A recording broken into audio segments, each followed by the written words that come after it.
Hello everyone and welcome back to my channel Crypto Dada for all your crypto cravings. আজকে আমরা কথা বলবো CG the হারামির current situation নিয়ে, বাইন্যান্সের future নিয়ে, আমার চয়েস অফ ট্রেডিং প্ল্যাটফর্ম কোনটা এবং কেন, ফান্ডামেন্টাল আর নিউজের সাথে সম্পর্কটা অ্যাকচুয়ালি কি, what is happening in the market, and lastly I will provide you with the market analysis. As usual শুরু করার আগে ভিডিওতে একটা লাইক দিবেন, বেশি বেশি করে কমেন্টস করবেন and সাবস্ক্রাইব করে পাশে থাকবেন for your crypto journey. Now let's get started with the video. By now আমরা অলরেডি জানি যে সিজিকে which is the CEO of Binance তাকে federal government department of justice অনেকগুলো চার্জেস ইম্পোজ করেছে ওর উপরে and then he pleaded guilty. যতগুলা চার্জেস ওর এগেনস্টে করছে সবগুলাকেই সে মেনে নিছে and then he is trying to settle with the department of justice for $4.3 billion. And এখন যদি আপনার কিছু মনে হয় যে ওইটা আসলে আপনাদের জন্য করছে, আমাদের জন্য করছে, এর থেকে বড় মিথ্যা নাই। He is doing this to save himself. নিজে বাঁচি, বাইন্যান্স মরলে মরুক, আগে নিজে বাঁচি। কি জানি আছে না বাংলা একটা প্রবাদ, নিজে বাঁচলে বাপের নাম, সামথিং লাইক দ্যাট। সো এইটার থিওরিটা আসতেছে একটা আমার গুরুর কাছ থেকে। মাই গুরু ইজ কল্ড নোম চমস্কি। এর ব্যাপারে আপনারা পড়তে পারেন, এর অনেক বই, এর অনেক কিছু আমাদেরকে ইউনিভার্সিটিতে পড়াইছে। He is an amazing economist and a fundamentalist, ঠিক আছে। সে কিন্তু ক্লিয়ারলি বলে দিয়েছে সব কিছু about the corporation, how it works, and corporation is itself an identity. ওর একটা বই আছে, ওর একটা ডকুমেন্টারিও আছে, আই থিঙ্ক অ্যারাউন্ড 2003 বের হয়েছে, দ্য কর্পোরেশন নামে, দেখে নেবেন। সেখানে বাংলাদেশও কিন্তু ফিচার হয়েছিল for garments industry. Anyways, I am digressing, coming back to the topic. আপনার খেয়াল করতে হবে ও এটা কেন করছে, বিকজ ওকে আইসোলেট করতেছে ফ্রম বাইন্যান্স। সো ও বাইন্যান্সকে আন্ডার দ্য বাস থ্রো করে, বাইন্যান্স এই কাজগুলো করেছে, আমি করি নাই, আমি যে সিইও ছিলাম, এগুলো বলে একটা ফাইন দিয়ে বের হয়ে আসার চেষ্টা করতেছে।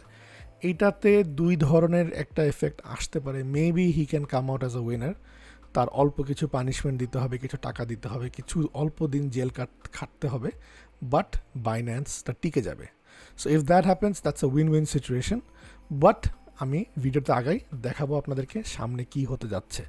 সো এইটার ব্যাপারে যদি বলেন যে ভিডিও দিতে 2 দিন দেরি হয়ে গেল কেন, আপনারা অবশ্যই আমার টেলিগ্রামে জয়েন করে নেবেন। It's free, here is the channel code. আপনারা জানতে পারবেন আমি লাইভ আপডেট দিই যখন হতে থাকে, বলতে থাকি যে মার্কেটে কী হচ্ছে, এবং আপনাদেরকে এই অ্যাকাউন্টগুলো ফলো করতে বলেছিলাম for fundamentals and influential information, এবং আপনাদেরকে বলেছিলাম এটাও যে one of them is a wolf in sheep skin. খুব ভালো সাজে, বাট আসলে কিন্তু ওলফ। মুভিং ফরওয়ার্ড, এখন ওকে বারবার হারামি বললে অনেকেই চেতে যায়, কারণ এই জিনিসটা কি, ফ্যান, ওর ফ্যান অনেক বেশি। ও কি করা বাদ রাখছে আপনি চিন্তা করেন। সে মানি লন্ডারিং করছে, স্বীকার করছে। সে মার্কেট ম্যানিপুলেট করছে, স্বীকার করছে। সে কনস্পিরেসি করছে, স্বীকার করছে। সে টেরোরিস্টকে ফান্ডিং করছে, সেটাকেও সে স্বীকার করছে, প্লিডেড গিল্টি। তারপর যদি আমি তাকে হারামি বলি, কারো কারো ফসকা পড়ে। আপনাকে অবশ্যই in search of the truth দৌড়াতে হবে। He is definitely a হারামি. He did all of that to fill his pockets. Alright, এখন আপনাদেরকে বলি, আমি কিন্তু আপনাদেরকে যে FTX এর সময় যে কাহিনীটা হয়েছিল, বিশাল বড় একটা ট্রেড দিয়েছিলাম, ওভার 3000% গেইন। এখানে আমি বলেছিলাম এর মধ্যে ওর হাত আছে, ও FTXকে বাঁচাবে বলছিল, FTXকে হ্যান করবে ত্যান করবে বলছিল, অনেক কিছু করে নেই। হি বেসিকলি SBFকে আন্ডার দ্য বাস থ্রো করে দিছে। ওর রেকর্ড অনেক খারাপ। ও সবসময় আগায় আসে, আই উইল সেভ ইউ বলে, সেভ কখনোই করে না।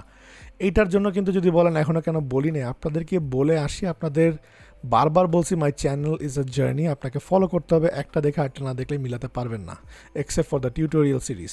এখন এখানে দেখেন, আমি আপনাদেরকে দেখিয়ে দিচ্ছি গ্যারি গেন্সলার, হেড অফ SEC, তার হাতে সিজির মাথা, ঠিক আছে। তো এটা দিয়ে তো বোঝা যাচ্ছে যে আমি বলতেছি যে ওকে টুডে অর টুমরো ধরবেই। This video was 5 months ago, okay. এখন চলে আসি, ওকে যখন অ্যারেস্ট করে আমরা এই ডামটা পাই 21শে নভেম্বর, বাট সাথে সাথে মার্কেট রিকভার করা শুরু করে। আপনাদেরকে আমি টুইটারে বারবার বলে আসছি, যখনই আপনাকে ডান দিকে তাকাতে বলবে তখন বাম দিকে তাকাবেন।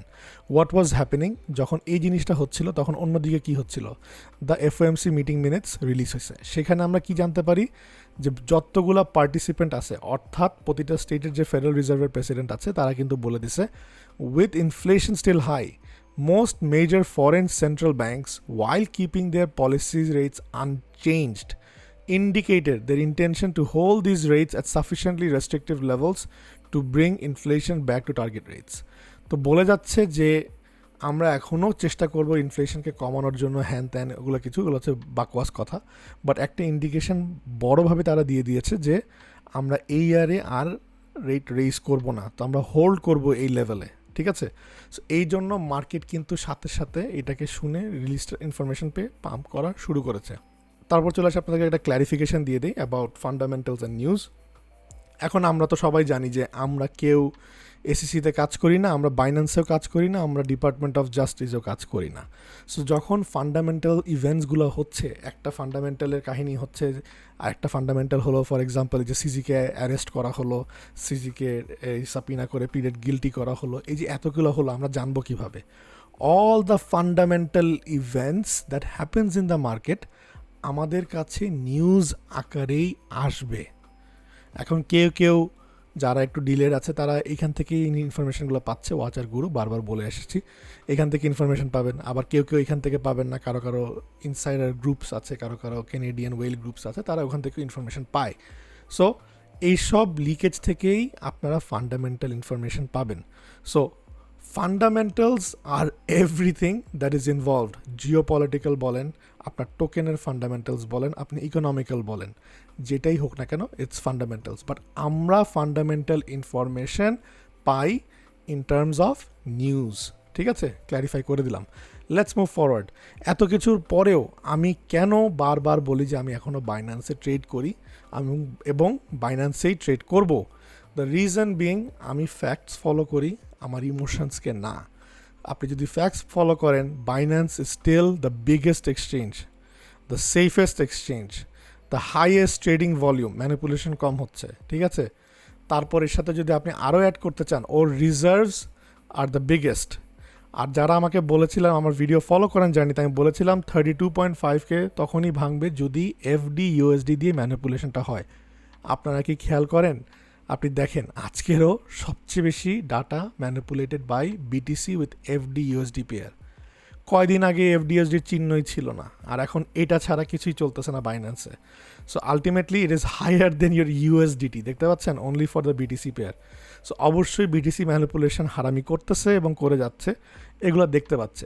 আর এখন আমি ওকে কেন বলতেছিলাম যে টুডে অর টুমরো, এই যে জুন মাস থেকে বলে আসতেছিলাম এটা ধরবে কেন, বিকজ আমার যে ওয়েল গ্রুপসগুলো আছে তারা কিন্তু আইডেন্টিফাই করে দিয়েছে যে আমাদের যে কেনেডিয়ান সিকিউরিটি এক্সচেঞ্জ আছে, তারা কিন্তু কমিশন আছে, তারা কিন্তু বলে দিচ্ছে যে বাইন্যান্স চুরি করে, ইন্টারনাল ট্রেডিং করে, ইনসাইডার ট্রেডিং করে, আমরা অর্ডার প্লেস করলে টাইম ডিলে করে ওরা মাঝখানে অর্ডার বসায়। এই সব প্রুফ ওরা ঠিকমতো কালেক্ট করার আগে, চার্জ করার আগেই বাইন্যান্সের সাথে বসছে। বাইন্যান্স বলছে কি, আমি তোমার দেশে থাকবোই না, আমি রেগুলেশনে যাব না, বের হয়ে যাব। এইটা করে বাইন্যান্স বের হয়ে আসছে। বাট ইউএস তো হচ্ছে সব কিছু নাটের গুঁড়া, তো ইউএস অ্যান্ড ইউএস সময় নিয়ে, ধৈর্য ধরে, আস্তে আস্তে কেস বিল্ড করে, প্রমাণ নিয়ে তারপর ওকে চার্জ করছে। অ্যান্ড ইউএস মার্কেট তো সিজি ইউজুয়ালি ছাড়তে যাবে না, that is why he did what he did. Manipulation শেষ হয়নি যতক্ষণ পর্যন্ত না দেখবেন যে এফডি ইউএসডি আবার নিচে আসছে। এইটার ভিডিও দেখতে হলে কয়েক মাস আগে অক্টোবরে যে পাম্প ভিডিওটা বলেছিলাম, পাম্প আসতেছে, সেই ভিডিওটা দেখে আসতে হবে। তারপর আরেকটা জিনিস বাইন্যান্সে কেন ট্রেড করি, সেটা হচ্ছে ওদের হাইয়েস্ট রিজার্ভ, যেটা বলেছি। দেখেন আপনি, ওদের কাছে 67 বিলিয়ন 542 মিলিয়নের এক্সচেঞ্জের reserve value. So why would you go anywhere else? তারপর আসেন আপনাকে একটা পলিটিক্যাল ইনফরমেশন দিই। আপনাদেরকে বারবার বলেছি যে ইউএসডিসি হচ্ছে owned by Circle and Circle is owned by BlackRock and the US government supports Coinbase. So ultimately ওরা এগুলাকে অ্যাটাক করবে। এখন আপনি দেখেন এসিসি কাকে চার্জ করেছে, ক্র্যাকেনকে। সো পরপর সে বাইন্যান্সকে অ্যাটাক করলো, তার সাথে সাথে সে ক্র্যাকেনকে অ্যাটাক করলো। আমরা যদি রেটিংয়ে যাচ্ছি, টপ 3তে দেখেন তো কোথায়, কয়েনবেসের উপরে বাইন্যান্স, নিচে ক্র্যাকেন, দুইটাকেই এসিসি এবং ডিপার্টমেন্ট অফ জাস্টিস অ্যাটাক করলো। দেখতে পাচ্ছেন, মিলতেছে। সো ব্ল্যাকরক ঢুকবে যখন এদের থেকে কয়েনবেস উপরের দিকে যাবে। অলরেডি এটার উপরে আছে ক্র্যাকেনের, এটাকেও সে কমাবে, ঠিক আছে, ট্রেডিং ভলিউম এখানে কমাবে, এটা রিজার্ভস কমাবে, তারপর ব্ল্যাকরক মাঠে নামবে। That is there plan. এরা অনেকবার করেও আসছে, ইট ইজ নাথিং নিউ, এগুলো নতুন কিছু না, এগুলো জাস্ট ফলো করতে শিখতে হবে, দ্যাটস ইট।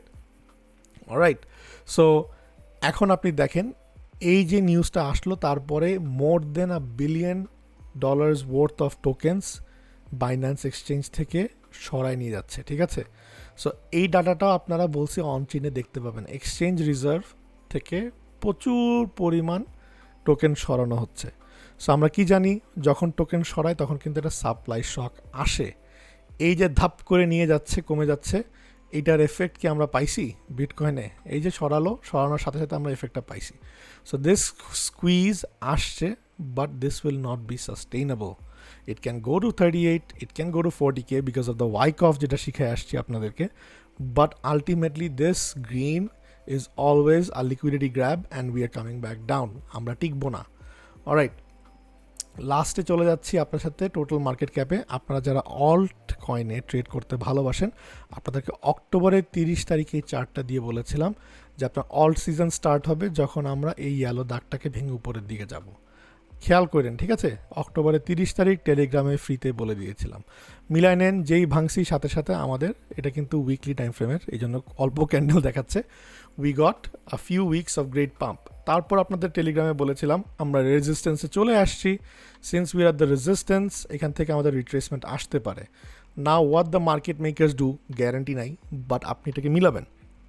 যদি সে এখান থেকে এখানে আসে, এটাকে সে সাপোর্ট ধরতে পারে, we bounce, we gonna come back here. হলুদটাকে যদি আমরা সাপোর্ট ধরি, আমরা টুডে আর টুমরো এই target of 534 billion for all coins অবশ্যই ফিল করবো। এটা কিন্তু অনেক বড়, আমরা হিউজ পাম্প পাবো, হিউজ গেইনস পাবো for all coins. However there is a second scenario, এটা সিম্পল জিনিস। যদি আমি এটাকে হারাই ফেলি, অর্থাৎ এই লাইনের নিচে চলে আসি, এই ট্রেন্ড লাইনটার ডিসেন্ডিং ট্রেন্ড লাইন, তাহলে কিন্তু ইট ইজ বেয়ারিশ। তখন আপনার অলস দেখবেন ঘ্যাট করে পড়তেছে, which will be very bad for the all coin market. এখন there is another pattern, ঠিক আছে? ডাবল বটম আমি সবচেয়ে বলি স্ট্রংগেস্ট হয়। ডাবল বটমটা মোটামুটি সে প্লে করতেছে। It can come back down up to here, দেখতে পাচ্ছেন এই গ্রিন লাইনটা, স্টিল ইটস ফেয়ার। এখান থেকে সে যদি উপরে আসতে পারে, সাপোর্ট বানাতে পারে, তাহলেও আমরা দের is a chance of fulfilling the 500 billion market cap for all coins. So keep an I on this, যারা অল কয়েন ট্রেড করেন, সেটার জন্য এই আপডেটটা দিলাম। টোটাল 3 চার্টের নাম, এটা ফলো করলেই বুঝতে পারবেন অল কয়েনে কী ঘটছে। Alright, now let's go to the technicals. টেকনিক্যালসটা শর্টকাটে বলার চেষ্টা করবো, জাস্ট ম্যাক্রোগুলো দেখাবো, অল্প মাইক্রো দেখাবো জাস্ট ফর বিটকয়েন। ফার্স্টে আমি আপনাকে লাইন ইন দ্য স্যান্ড দেখিয়ে দিয়েছিলাম 1.33। আমরা এখনও সাস্টেইন করতেছি অ্যাবাভ 1.33, উইচ ইজ 1.36। সো আপনার বেয়ারিশ হওয়ার কোনো চান্স নাই টিল এই দেখেন সুন্দর এই লাইন ইন দ্য স্যান্ডে এসে সে জাম্প করছে, রাইট? আপনার বেয়ারিশ হওয়ার কোনো চান্স নাই till we break down below. Right now এই যে ট্রায়াঙ্গেলটা আছে, এই যে ওয়েজটা আছে, সেখান থেকে সে পড়ে গেছে, পড়ে যে রিটেস্ট করতেছে। If you go back up again, আমরা আবার একটা টপ তৈরি করবো, and then we gonna finally come down. আমার বারবার চেক করতে হবে 1.33 নিচে জাব্বার দ্য বেয়ার, আবার জেগে উঠবে, আবার আমরা এই দামটা পাবো। তার আগ পর্যন্ত ওয়াইক অফ ফেসি জিগজ্যাগ, এই দেখেন একদিন উপরে একদিন নিচে, একদিন নিচে একদিন উপরে, এই জিগজ্যাগটা চলতেই থাকবে। অলরাইট, চলে যায় বিটকয়েনে ডেইলি টাইম ফ্রেমে কী দেখছি? ডেইলি টাইম ফ্রেমে দিস ওয়াজ দ্য চার্ট, এই প্যাটার্নে সে যাচ্ছে জিগজ্যাগ করে, সে উপরে আসতে পারে, it can come up to 40,000, but then it is 100% coming down to the bottom. এখন আমার যেটা উইকলিতে আঁকা দেখেন এখনও ইনভ্যালিড হয়নি, ইনভ্যালিডের কোনো কারণই নাই। ইটস ভেরি সিম্পল, এই ওয়েজ থেকে সে এখন পর্যন্ত কনফার্মেশন ব্রেকআউট করে নেই। সো টুডে অর টুমরো সে এখানে পড়ে নিচে আসবেই। আমাদের ফার্স্ট টার্গেট ইজ 31.8, ঠিক আছে? এটাকে আপনি কিভাবে দেখতে পারেন? Your one move can be straight dump here, ঠিক আছে? এখান থেকে ইয়েলো মার্কটা থেকে, অর্থাৎ অ্যারাউন্ড 38K থেকে নিচে। The other one can be we come back below a little bit, we can come back below a little bit and then go higher a little bit এই চ্যানেলটা অনুযায়ী, and then come back below. So what is our target? Our target is 31.8K, but we can go a little higher before coming back down. Okay, so বিটকয়েনের এই আপডেটটা দিয়ে দিলাম। এটা very simple, macro বললাম, মাইক্রোতে যদি দেখতে চাই মাইক্রোতেও দেখবেন, ইটস ভেরি সিম্পল, কঠিন কিছুই না। এই যে আপনি দেখছেন যে এটা সাইডওয়েজ রেঞ্জ হচ্ছে, তাই না? সাইডওয়েজ রেঞ্জে আপনাকে একটা বক্স এঁকে দেখায়, it will be much easier. এইখানে সে খেলতেছে, this is its playground. So this is the playground where everybody gets chopped. আপনারা এখানে চপড হয়েন না, যদি ট্রেড না করতে ইচ্ছা করে না করেন। আমরা অলমোস্ট এন্ডে চলে আসছি, we are almost at the end. একবার, দুইবার, তিনবার, চারবার, পাঁচবার, ছয়বার কিন্তু চপিং হয়ে গেছে তার। সো এইখান থেকে চপিং করলে দের ইজ এ পসিবিলিটি, যদি আমরা ব্রেকআউট করতে পারি, if you can break out of this line, this yellow line, we will pump to the 40,000 before coming back down. ওর দৌড় এখানেই শেষ for Bitcoin. Alright, smaller time frame আপডেটসও দিয়ে দিলাম। Let's move on to Ethereum. ইথেরিয়ামে আমরা কি দেখছিলাম? ইথেরিয়ামে we had a smaller time frame trade. এটা একবার এখান থেকে এখানে প্রফিট নিছি, তারপর আমি আবার ডিসকর্ডে বলেছি try to take a long here, and then এখানে আবার বলছি যদি এইটাকে ভাঙতে না পারে উই গোনা শর্ট। ঠিক আছে, অলরাইট, এখন চলে আসলাম সোলানাতে। সোলানাতে উই হ্যাড দিস চার্ট। আমরা এখানে মোটামুটি কয়েকটা জিনিস দেখতে পাচ্ছি, but we traded a lot of time Solana অনেকগুলো রাউন্ডস খেলছি। ফর এক্সাম্পল এইটা একদম পারফেক্টলি নেইল ছিল, এটা মনে হয় সেভ করা আছে। আমরা এই ট্রেডটা দিয়েছিলাম রাউন্ড 12, দেখছেন রাউন্ড 12 খেলা হচ্ছে 19 তারিখে, নভেম্বরের 19 তারিখে। It played out perfectly. We traded it from এই যে এই পিকটা থেকে 62 থেকে we got up to 55। This was a great trade. তারপরে আরেকটা জিনিস আমরা দেখতে পাচ্ছি, there is a head and shoulders forming. ঠিক আছে, এই দেখেন অলমোস্ট কিন্তু টার্গেট মিট করে ফেলতেছে। সো এগুলার সব কিছুই আমরা অবজার্ভ করি আমাদের ডিসকর্ডে, আমাদের চ্যানেলে। সো এগুলা জানতে চাইলে অবশ্যই জয়েন করবেন আমাদের গ্রুপে। যেটা বলতে যাচ্ছিলাম, the last thing is our DXY। DXY is very simple, আমি আপনাদেরকে দেখাই। একটু লম্বা টাইম ফ্রেমে যেতে হবে। লম্বা টাইম ফ্রেমে গেলে দেখতে পাবেন ক্লিয়ারলি যে আমার এই যে ফলিং চ্যানেলটা ছিল, ফলিং চ্যানেলের টার্গেটটা 90% সে মিট করে দিয়েছে 107। তো এখন সে রিট্রেস করতেছে। রিট্রেস করলে কোথায় করবে? দ্য মিনিমাম রিট্রেসিং ইজ 0.5, আমরা জানি 1.398, কাটায় কাটায় মিলছে। ইট ইজ অলসো আপনার এই ট্রেন্ড লাইনটাতে। সো এখানে সে ট্রেন্ড লাইনকে যদি ভাঙতে পারে, এই যে 382 যদি ভাঙতে পারে, তাহলে সে উপরেরটা যাবে। আর না হলে সে যদি এই যে গোল্ডেন পকেটটাকে টেস্ট করতে আসে, ইট ইজ স্টিল ফাইন। 101.202 পর্যন্ত যদি ডলার আসে, ইটস ফাইন, বাট তাকে উপরে যেতেই হবে ultimately. As I see the market, I expect that maybe will come to the 618 and then bounce, or this is it and we are done. So মোটামুটি অনেক কিছুই আপডেট করার চেষ্টা করলাম within a short time. Alright guys, that's it. আশা করি video ভালো লাগছে। ভালো লাগলে অবশ্যই একটা লাইক দিবেন, কমেন্টস করে জানাবেন কোয়েশ্চেন থাকলে, অ্যান্ড আবার দেখা হবে নেক্সট ভিডিওতে। আল্লাহ হাফেজ, ক্রিপ্টো দাদা আউট, আসসালামু আলাইকুম।